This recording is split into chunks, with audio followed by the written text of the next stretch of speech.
바이썸입니다. 얼마 전 태국 여행사협회 부회장 유타차이 순토르나타나버트라는 작자가 니케이 아시아와의 인터뷰에서 한국은 넷플릭스를 통해 유명해진 거라서 한국 관광의 수명은 짧을 거라는 폄하 발언을 한 것이 크게 논란이 된 바 있습니다. 태국인들은 한국의 관광 명소가 부족하기 때문에 한국 관광을 안 가는 거라는 희대의 망언을 했는데요. 하지만 곧바로 초유의 나락을 감지한 태국 여행사협회는 태국 여행사협회장 명의로 공식 사과 서한을 발송했습니다. 그건 협회의 입장이 절대 아니라 일부 관계자의 개인적 발언이었을 뿐이고 오해와 심려를 끼쳤다고 사과를 한 것인데요. 일단 이런 망언이 등장한 계기는 한국의 태국인 불체자들 때문이었습니다. 그들 때문에 태국인 관광객들까지도 한국 입국에 제약을 받기 시작하면서 태국에서 반한 감정이 일어나자 이런 망언까지 터지면서 이슈가 된 것인데요. 그래서 지금 언론들은 마치 태국인들 전부가 한국을 싫어하는 것 마냥 어그로를 끌고 있지만 이는 사실이 아님을 다들 아실 겁니다. 태국은 일단 한류에 환장을 하는 나라입니다.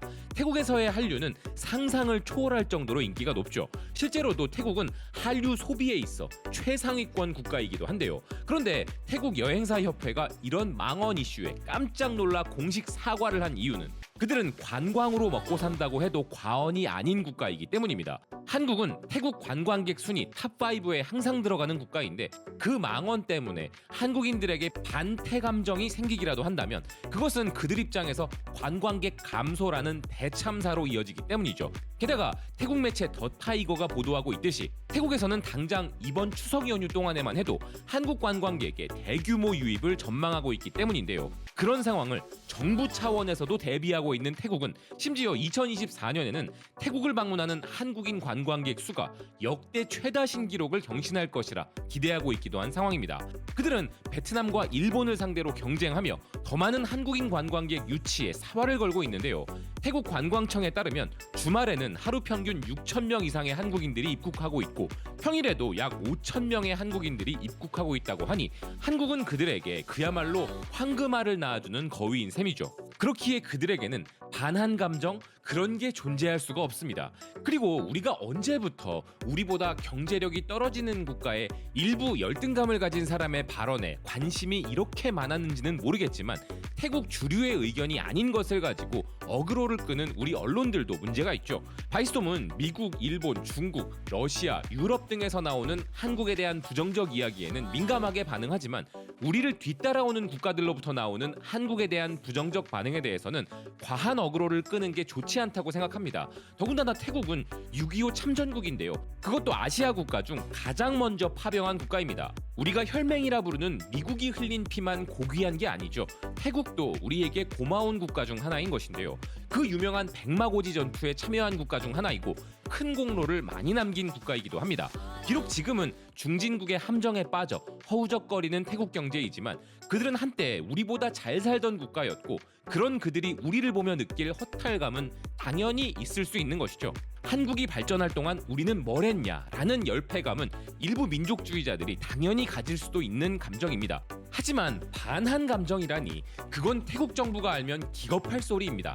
우리 대한민국은 태국에게 없어서는 안 될 국가입니다. 태국 정부도 태국인 불법 체류자 문제의 심각성을 잘 알기에 가만히 있는 상황에 여행사협회 부회장이 한 말을 신경 쓸 필요는 없는 것이죠. 그리고 태국인 주류가 가진 한국과 한류에 대한 인식은 그것과는 전혀 다르며 한국은 태국 정부가 꿈꾸는 롤모델 국가이기도 한데요. 태국 매체 아세안나우는 한국과 같은 문화 콘텐츠 강국에 비해 태국은 콘텐츠 산업이 턱없이 부족하다면서 한국은 그들에게 국가 소프트 파워 발전을 위한 롤모델이라 이야기하고 있습니다. 태국은 그들이 가지고 있는 유일한 세계 최상위권의 문화 콘텐츠조차도 사실 우리 블랙핑크의 멤버 리사죠. 태국이란 국가가 가장 자랑스럽게 생각하는 그들의 국위선양 리더가 한류라는 바운더리 안에 존재하는 아티스트인 것인데요. 태국 정부는 한류 걸그룹 멤버 중 하나인 리사 한 명을 통해 어떻게든 국가 차원에서 국가 소프트 파워를 키워보려고 노력하고 있는 것입니다. 그러니 태국인들 중 아주 소수가 가진 한국에 대한 열패감에 일일이 반응할 필요도 없거니와 특히나 조건 불충족으로 한국에 못 들어와 불만을 터뜨리는 일부 온라인 소수들의 반응에는 관심조차 가질 필요 없는 것이죠. 하지만 한국은 넷플릭스를 통해 유명해진 거라서 한국 관광의 수명이 짧을 거라는 말이 사실은 아닐지라도 우리의 문화 관광 콘텐츠가 더 많아진다면 그것도 정말 좋은 일일 텐데요. 실제로 우리의 관광 콘텐츠 걱정을 해결해줄 이야기들도 나오고 있는 상황입니다. 인도네시아, 베트남, 말레이시아와 함께 동남아의 4대 한류 영향권 국가가 태국이라면 남미에서 가장 크게 한류 여파를 타고 있는 국가 중 하나는 바로 브라질인데요. 이런 브라질에서는 미디어 한류 콘텐츠와는 전혀 다른 또 다른 차세대 한류 문화가 퍼지고 있었습니다. 이제 또 다른 종류의 한류가 형성되고 있는 것인데요. 한국의 지방 축제를 브라질 박물관에 전시했더니 역사적인 기록이 달성되어 버렸다는 것입니다. 브라질 매체 아트리뷰나는 브라질 니테로이 현대미술관에서 한국의 빛 진주 등불 축제라는 전시를 진행했는데 무려 10만 명 이상의 관람객들이 방문하였다고 하는데요. 이것은 이 박물관의 28년 역사상 최고 기록이었다고 합니다. 그러면서 이 기사는 진주 등불 축제 전시가 방문객들을 한국으로 안내하고 있다 이야기하는데요. 한국 지방 도시의 문화 축제가 저 멀리 브라질에서 대박을 친 데에는 등불 축제 전시 자체의 아름다움도 물론 중요한 요소였을 것입니다. 하지만 아트리뷰나가 말하는 것처럼 브라질에서는 한국이 미국과 쌍벽을 이루는 거대한 문화 콘텐츠 강국으로 인식되고 있다는 부분도 컸을 것인데요. 그럼 브라질에서만 한국의 축제가 인기가 있느냐 물으신다면 그건 그저 빙산의 일각일 뿐이라고 표현할 수밖에 없을 것입니다. 현재 미국으로는 한국의 문화 축제가 아예 통째로 수출되고 있는 상황인데요. 미국 매체 포브스는 슈퍼 쇼킹한 한국의 뮤직 페스티벌, 일명 워터밤 페스티벌이 미국 데뷔를 알리고 있다 전하고 있습니다. 한국의 K-팝 아티스트들과 DJ들이 몰입형 체험을 선사하는 워터밤. 매년 여름 대한민국 전역에서 벌어지는 이 축제가 미국에 진출했다는 것인데요. 그런데 이게 미국에는 그나마도 조금 늦게 도착한 것이었습니다. 이미 일본, 홍콩, 싱가포르, 대만, 베트남, 인도네시아, 필리핀, 태국 그리고 중국과 아랍에미리트에 진출한 워터밤이 이제 미국에 진출했다는 것인데요. 일반적 음악 축제들은 그냥 음악만 즐기지만 워터밤은 관람객들이 물총 싸움을 할 수 있게 해주기도 하며 여름철 더위를 날려주는 몰입형 경험을 제공한다는 포브스는 워터밤은 아티스트들이 관객들과 진정으로 함께 즐기는 축제라 소개하고 있습니다. 이걸 태국 여행사협회 부회장이 들으면 참 당황스럽겠죠. 물을 테마로 하는 세계 유명 축제로는 태국의 송크란도 있는데 K-팝과 축제를 믹스한 한국의 워터밤이 세계를 종횡무진하고 있으니 말입니다. 오늘 이 소식을 전해드리는 이유는 이런 축제들은 엄청난 위력을 갖고 있기 때문인데요. 브라질의 리우 카니발, 독일의 옥토버 페스트, 스페인의 토마티나, 미국의 코첼라 뮤직 페스티벌 등은 오직 단일 행사만으로도 매년 수억 달러의 관광 수입을 올리고 수백만 명의 관광객을 유치하는 어마어마한 경제적, 문화적 가치를 가지고 있습니다. 그런데 이제 우리나라의 다양한 지역 축제들 또한 이렇게 세계적으로 유명한 축제로 발돋움할 수 있는 절호의 기회가 온 것인데요. 이미 외국의 여행 전문 매체들은 이런 트렌드를 간파하고 있었습니다. 한국에는 전 세대가 즐길 수 있는 다양한 축제들이 많다는 기사들이 등장하고 있는데요.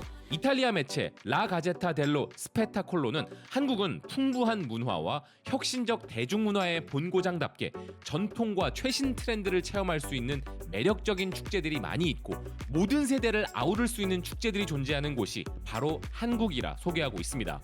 Z세대라면 한국 대중문화 페스티벌인 부산 원아시아 페스티벌과 부산 국제영화제 또는 인천의 펜타포트 락 페스티벌에 참여하면 되고 밀레니얼 세대는 진해 벚꽃 축제나 보성 차축제, 안동 탈춤 축제에 참여하면 된다는 것인데요. 그리고 베이비붐 세대라면 연등 축제나 수원 화성 문화제 또는 책 읽는 서울광장 등의 다양한 문화 축제에 참여할 수 있다는 것입니다.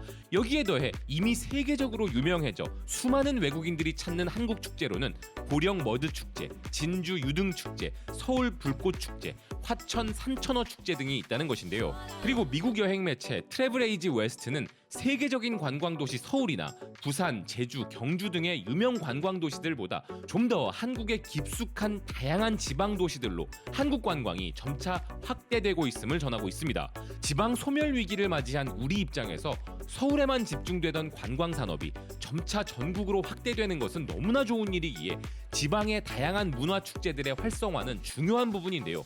그러기 위해서는 일부 문화 축제들에서 벌어지는 바가지나 무질서에 대한 오명도 확실하게 정비해야 할 것이지만 우리의 아름다운 문화 축제들을 해외에 홍보하는 것도 중요할 것입니다. 앞서 소개해드린 전 세계 유명 문화 축제들처럼 성공적인 지역 문화 축제 하나는 그 지역을 완전히 다른 차원으로 끌어올릴 힘을 가지고 있습니다. 그런데 우리는 지금 이런 축제를 만들어내기에 정말 유리한 문화 강국이라는 위치에 있죠. 그렇기에 이를 활용한 다양한 문화 콘텐츠 생산이 그 어느 때보다 중요한데요. 한정적인 국내 관광객들을 위한 축제가 아니라 이제는 좀 더 거시적인 관점에서 우리 축제들을 개발해 나가야 할 것이라는 생각입니다. 이제 우리 민족의 최대 명절 한가위 추석이 다가왔는데요. 시청자 여러분들 모두 즐겁고 행복한 추석 연휴 보내시길 바랍니다. 시청해주셔서 고맙습니다. 또 뵙겠습니다.